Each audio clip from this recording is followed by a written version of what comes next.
नमस्कार, बुलेटिन में स्वागत है आपका और मैं हूं आपके साथ जागृति खंतवाल। और बात देवभूमि की। कांग्रेस की नवनियुक्त प्रदेश प्रभारी कुमारी शैलजा देहरादून पहुंची। जॉली ग्रांट एयरपोर्ट से लेकर कांग्रेस प्रदेश कार्यालय तक प्रदेश प्रभारी का कांग्रेस नेता और कार्यकर्ताओं ने भव्य स्वागत किया। कुमारी शैलजा ने प्रदेश अध्यक्ष, पूर्व मुख्यमंत्री, नेता प्रतिपक्ष सहित तमाम पार्टी पदाधिकारियों के साथ की। और इस दौरान जहां आगामी लोकसभा चुनाव के लिए एक बेहद और बेहतर रणनीति तैयार करने पर चर्चा की गई, तो वहीं कुमारी शैलजा ने कहा कि आगामी लोकसभा चुनावों में कांग्रेस की जीत उनकी प्राथमिकता है। प्राथमिकता यही है कि कांग्रेस पार्टी आगे आने वाले चुनाव के लिए पूरी तैयारी करे, सभी लोग मेहनत करें और हमारा प्रयास हो कि हम ज़्यादा से ज़्यादा 5 सीटें जीतें यहाँ पर। आज के दिन कल हम लोग गए थे सभी इम्फाल, तो आज के दिन जो हमारी राहुल जी के नेतृत्व में भारत जोड़ो न्याय यात्रा चली है, पूर्वोत्तर से लेकर पश्चिम तक जाएगी, मणिपुर से मुंबई तक देश को जोड़ने का कार्य राहुल जी, सभी को न्याय दिलाने का काम राहुल जी द्वारा आवाज उठाकर करने का प्रयास है हमारा कांग्रेस पार्टी का। तो वहीं कैबिनेट मंत्री गणेश जोशी ने मसूरी विधानसभा क्षेत्र पहुंचकर मकर संक्रांति के अवसर पर 12 करोड़ से अधिक की लागत से होने वाले विकास कार्यों का विधिवत शिलान्यास किया। इस दौरान गणेश जोशी ने कहा कि प्रदेश में मुख्यमंत्री पुष्कर सिंह धामी के नेतृत्व में लगातार विकास हो रहा है। प्रधानमंत्री नरेंद्र मोदी ने वीडियो कॉन्फ्रेंसिंग के जरिए जनमन योजना के अंतर्गत पीएम आवास योजना की पहली किश्त जारी की। इस कड़ी में रामनगर में भी कार्यक्रम का आयोजन किया गया, जिसमें केंद्रीय विदेश राज्य मंत्री डॉक्टर आर.के. रंजन ने मुख्य अतिथि के रूप में शिरकत की। इसके साथ ही कार्यक्रम में क्षेत्रीय विधायक दीवान सिंह बिष्ट, जिलाधिकारी वंदना सिंह के साथ ही जिले के सभी अधिकारी मौजूद रहे।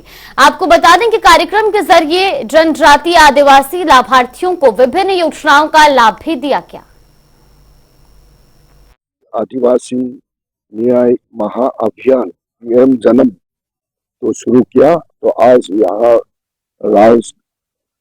रामनगर में हमारा MLA, honourable MLA Diwan Singh के साथ उसकी सुविधा, उसके सिलेक्टेड और उसका बेनिफिशियरी को हम मिलना है, उसके बारे में चर्चा करना है, क्या क्या बेनिफिट देना है, तो हम उस समय में करेगा।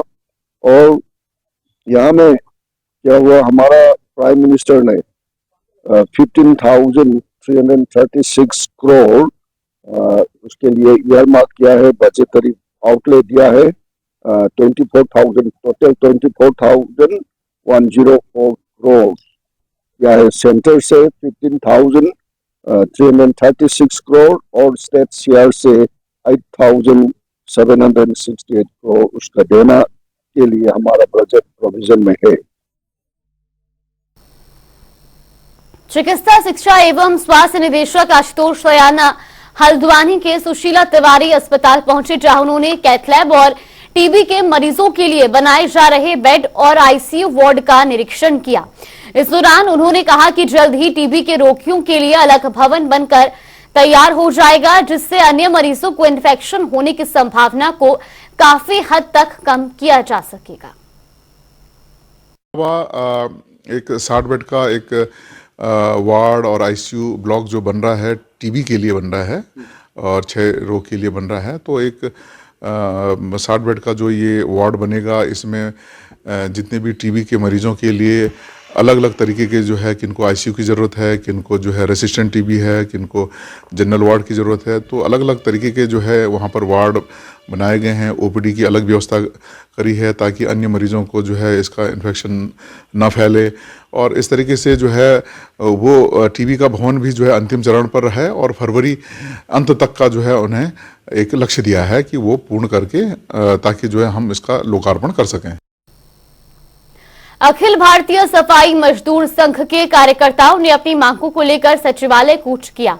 इस दौरान पुलिस प्रशासन ने बैरिकेडिंग लगाकर इन सभी सफाई कर्मचारियों को रोक दिया। दरअसल सफाई कर्मियों ने मांग की है कि उनके वेतन में बढ़ोतरी की जाए। हालांकि इससे पहले भी कई बार मांगों को लेकर प्रशासन से बात की गई थी, लेकिन प्रशासन की तरफ से कोई कार्रवाई नहीं की गई। जब से ये राज्य बना है, सफाई कर्मचारियों को एक बेजुबान पशु के समान समझा जाता है। 365 दिन काम लिया जाता है, ना कोई ओवर टाइम दिया जाता है, ना इनको कोई साप्ताहिक अवकाश दिया जाता है। सामूहिक बीमा नहीं है, पेंशन नहीं है। इनके बच्चे दर दर की ठोकरें खा रहे हैं। ये लोग सुबह 5 बजे कार्य से निकलते हैं और जब इनके बच्चे स्कूल जा चुके होते हैं ये घर पहुंचते हैं। ना तो इन्हें शिक्षा मिल रही है, ना स्वास्थ्य मिल रहा है, ना आवास सुविधा है। इन लोगों को एक बेजुबान जानवर के समान बार बार बेवकूफ बनाया जाता है। आज से 2 वर्ष पूर्व भी एक कमेटी बनी, doctor Lalit Mohan royal committee, उसने सिफारिश करी कि इन लोगों को परमानेंट कर दिया जाए। हमने पिछले 20 साल में जब से स्वच्छता समिति बनी है, एक एक कर्मचारी ने 17 लाख का नुकसान उठाया है। विकासनगर में पीएम जनमन योजना के तहत मेले का आयोजन किया गया, जिसमें मुख्य अतिथि के तौर पर केंद्रीय मंत्री भूपेंद्र यादव मौजूद रहे। इस दौरान कार्यक्रम में आए लोगों ने प्रधानमंत्री को ऑनलाइन सुना, तो वहीं केंद्रीय मंत्री भूपेंद्र यादव ने कहा कि सरकार की योजनाओं का लाभ पिछड़े और आदिवासी क्षेत्र के हर व्यक्ति तक पहुंच रहा है, जिसके चलते देश आज मोदी की गारंटी पर विश्वास कर रहा है।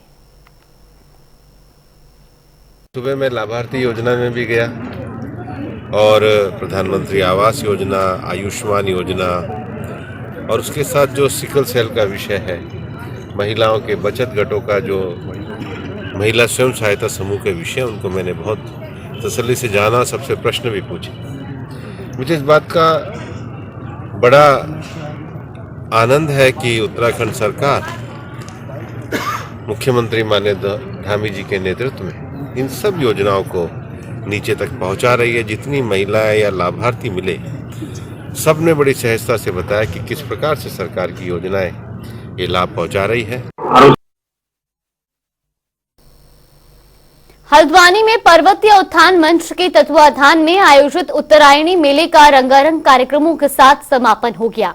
इस मौके पर पूरे कुमाऊनी संस्कृति की वेशभूषा में सजे लोगों ने शानदार झांकियां निकालकर उत्तराखंड की संस्कृति का नजारा पेश किया। आपको बता दें कि उत्तरायणी कौथिक मेला हर साल एक हफ्ते तक हल्द्वानी के पर्वतीय उत्थान मंच में आयोजित किया जाता है। इस दौरान कुमाऊनी संस्कृति का प्रदर्शन किया जाता है।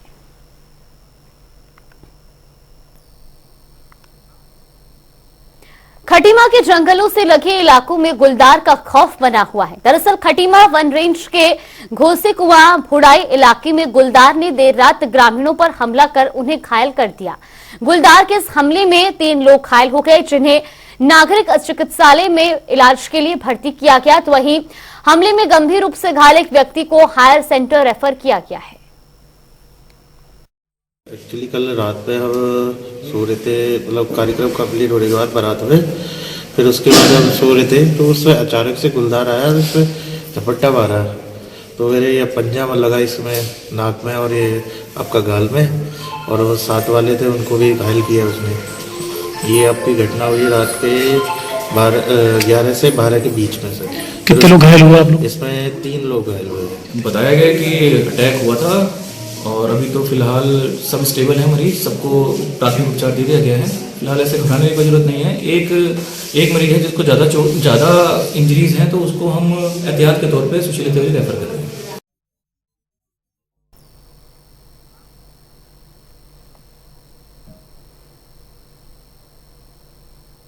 प्रधानमंत्री नरेंद्र मोदी के आह्वान पर देश भर के मंदिरों में सफाई अभियान शुरू हो गया है। इसी कड़ी में उत्तराखंड में भी मंदिरों में भजन कीर्तन के साथ सफाई अभियान चलाया गया, जिसकी मुख्यमंत्री धामी ने सोशल मीडिया पर पोस्ट कर जानकारी दी।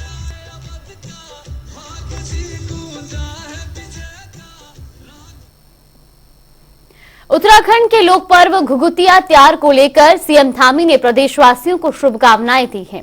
मुख्यमंत्री धामी ने सोशल मीडिया पर पोस्ट कर प्रदेशवासियों को शुभकामनाएं दी और साथ ही सभी के जीवन में सुख समृद्धि की कामना भी की।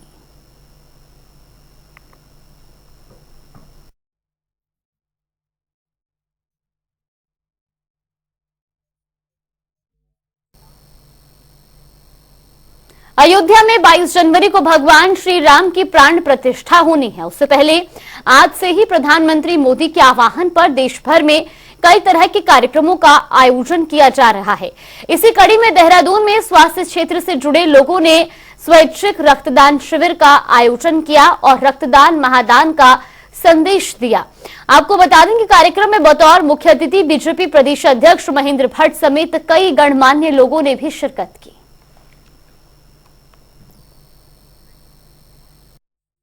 देखिए, लाइफ केयर पैथोलॉजी सेंटर ने अगर आज मकर संक्रांति के शुभ अवसर पर और भगवान राम के भव्य मंदिर में प्राण प्रतिष्ठा को भी ध्यान में रखते हुए अगर देश के युवाओं को सबसे अनमोल और सबसे मूल्यवान दान करने का आह्वान किया और रक्तदान करने वाले ऐसे सभी युवा यहाँ उपस्थित थे। सेंटर के जो हमारे डॉक्टर साहब रावत जी हैं, उनको मैं बहुत बधाई देता हूँ। इनकी प्रेरणा से लगातार 9 वर्षों से कार्यक्रम चल रहे हैं और एक इस रूप में मैं कहूँगा प्रभावशाली कार्यक्रम इस रहेगा, क्योंकि समय के साथ देश के अंदर ब्लड की खून की बहुत आवश्यकता रहती है। लाइफ केयर पैथोलॉजी विगत 8 वर्षों से कैंप लगा रहा है और इस बात की नौवां हमारा ये रक्तदान शिविर है। हमारा उद्देश्य ये रहता है कि कोविड में और डेंगू में हमारे पास बहुत से फोन आते हैं, बहुत से मैसेज आते हैं कि ब्लड चाहिए और ब्लड अरेंज नहीं हो पा रहा है, क्योंकि अभी भी ब्लड डोनेशन अब काफ़ी कमी है। अभी भी हर कोई ब्लड डोनेट नहीं कर रहा है, जिस वजह से ब्लड बैंक में काफ़ी कमी आती है। और इसी उद्देश्य से और राम जन्मभूमि के उपलक्ष्य में और हमारे मकरनी के उपलक्ष्य में हमारे 9वां रक्तदान शिविर है। हमेशा की भांति इस वर्ष भी हम 60 से 80 यूनिट दान करते हैं। साइंटिफिकली प्रूव्ड है, अगर आप हेल्दी एडल्ट हो, 16 साल से और 60 साल के बीच में हो और आप लोग कोई ऐसी संक्रमित बीमारी नहीं है जो कि ट्रांसमिट हो सकती है, तो आप ब्लड डोनेट कर सकते हैं। हर 3 महीने में आप ब्लड डोनेट कर सकते हैं, क्योंकि जो हमारी RBCs होती हैं, जो हमारी ब्लड सेल्स होती हैं, उनकी लाइफ स्पैन इज 120 सेल्स, अपने आप अदरवाइज ये अपने आप डिस्ट्रॉय हो जाएंगी।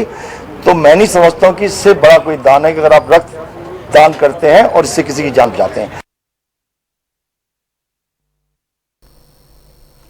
22 जनवरी को अयोध्या राम मंदिर प्राण प्रतिष्ठा के दिन उत्तराखंड में बड़े स्तर पर कार्यक्रम आयोजित किए जाएंगे।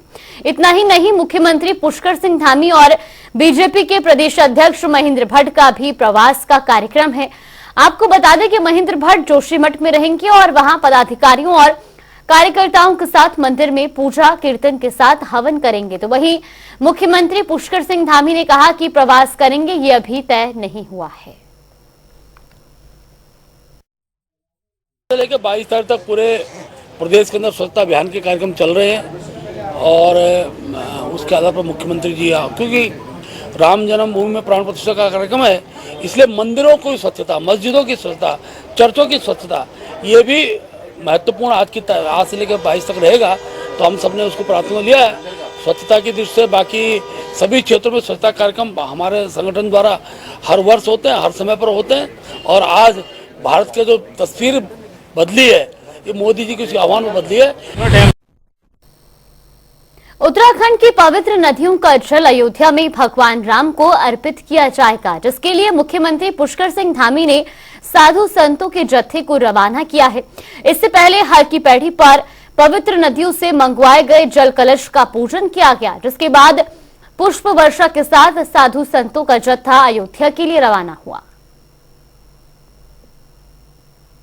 माँ गंगा का ये स्थान, इसका अपना एक महत्व रहा है और यहाँ से आंदोलन शुरू हुआ है। यहाँ से माँ गंगा का जल आज प्राण प्रतिष्ठा के लिए माँ गंगा का जल, यमुना का जल, सरयू का जल वहाँ जा रहा है और भगवान की प्राण प्रतिष्ठा में यहाँ से भी देवभूमि से लोग अपना प्रतिनिधित्व कर रहे हैं। हम हमारे प्रधानमंत्री जी का और हमारे सभी जो लोग वहाँ पर इस कार्य को करवा रहे हैं, प्रधानमंत्री जी के नेतृत्व में ये कालखंड हमको बड़े लंबी प्रतीक्षा के बाद देखने को मिल रहा है। हम सब का सौभाग्य है कि ऐतिहासिक पल के हम सब साक्षी बन रहे हैं और ये एक ऐसा पल है जिसके लिए 500 वर्षों से भी लंबे समय से प्रतीक्षा की है और उस प्रतीक्षा का वो परिणाम आ गया है। वो प्रतीक्षा हमारी पूरी हो गई है। हमारे लिए सबके लिए ये दीपोत्सव है, एक उत्सव है और महाउत्सव है। जो हमारी कलश यात्रा है ये अयोध्या धाम जा रही है और जो गंगोत्री का उद्गम स्थान गंगोत्री है वहां से जल लाया गया है और जो गंगा माँ है उसका उद्गम स्थान जो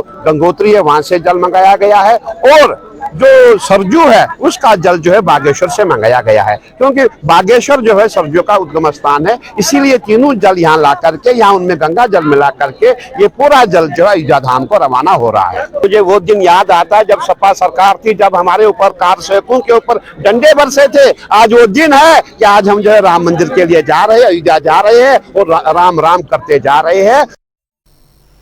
मसूरी में सफाई कर्मियों की लंबित मांगों पर कार्रवाई न होने से अखिल भारतीय सफाई मजदूर संघ ने सामूहिक गिरफ्तारी देने का ऐलान किया है। अखिल भारतीय सफाई मजदूर संघ की मसूरी शाखा के अध्यक्ष गुलशन चैनालिया ने नेतृत्व में संघ के कर्मचारी मसूरी के पिक्चर पैलेस चौक पर इकट्ठा हुए, जहां उन्होंने सरकार के विरोध में नारेबाजी कर जुलूस निकाला। तो वहीं इस पर अखिल भारतीय सफाई मजदूर संघ मसूरी अध्यक्ष गुलशन चैनालिया और महासचिव ने कहा कि पूर्व में सफाई कर्मियों की समस्याओं के समाधान के लिए सीएम को ज्ञापन दिया गया था, पर इसके बावजूद प्रशासन की ओर से इस पर कोई ध्यान नहीं दिया गया।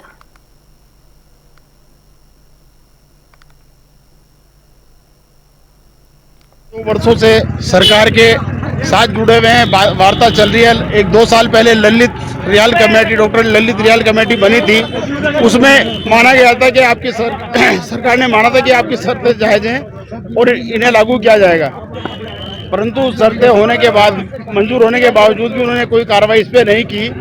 हम लगातार 29 तारीख को भी हमने डीएम को ज्ञापन दिया था।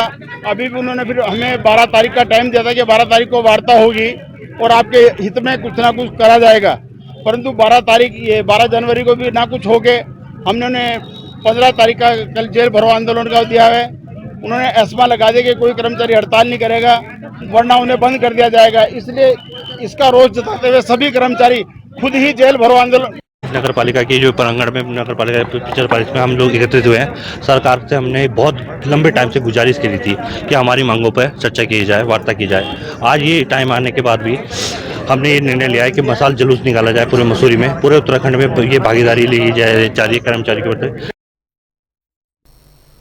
और रुक करेंगे 2 मिनट में 10 खबरों का। देहरादून में नाबार्ड ने स्टेट क्रेडिट सेमिनार का किया आयोजन। मुख्यमंत्री पुष्कर सिंह धामी हुए शामिल, कई अन्य कैबिनेट मंत्री भी रहे पहुंचे। मसूरी विधानसभा पहुंचे कैबिनेट मंत्री गणेश जोशी। मकर संक्रांति के अवसर पर विकास कार्यों का किया शिलान्यास, 12 करोड़ की लागत से होगा विकास। सांसद रमेश पोखरियाल निशंक के बयान पर बवाल, कांग्रेस विधायक की तीखी प्रतिक्रिया, सांसद को दी खुली बहस की चुनौती। कांग्रेस की प्रदेश प्रभारी कुमारी शैलजा पहुंची देहरादून, कार्यकर्ताओं ने किया भव्य स्वागत, आगामी लोकसभा चुनाव को बताया प्राथमिकता। पीएम जनमन योजना की पहली किश्त जारी, 1 लाख से अधिक जनजातीय लोगों को फायदा, जिले में कार्यक्रम का हुआ आयोजन। सुशीला तिवारी अस्पताल पहुंचे आशुतोष सयाना, चिकित्सा शिक्षा और स्वास्थ्य निदेशक है आशुतोष, आईसीयू वार्ड और बेड का किया निरीक्षण। अखिल भारतीय सफाई मजदूर संघ का प्रदर्शन, सफाई कर्मियों ने सचिवालय किया कूच, पुलिस ने सफाई कर्मचारियों को रोका। मसूरी में टैक्सी कार ओनर एसोसिएशन का प्रदर्शन, ओला उबर का किया जा रहा विरोध।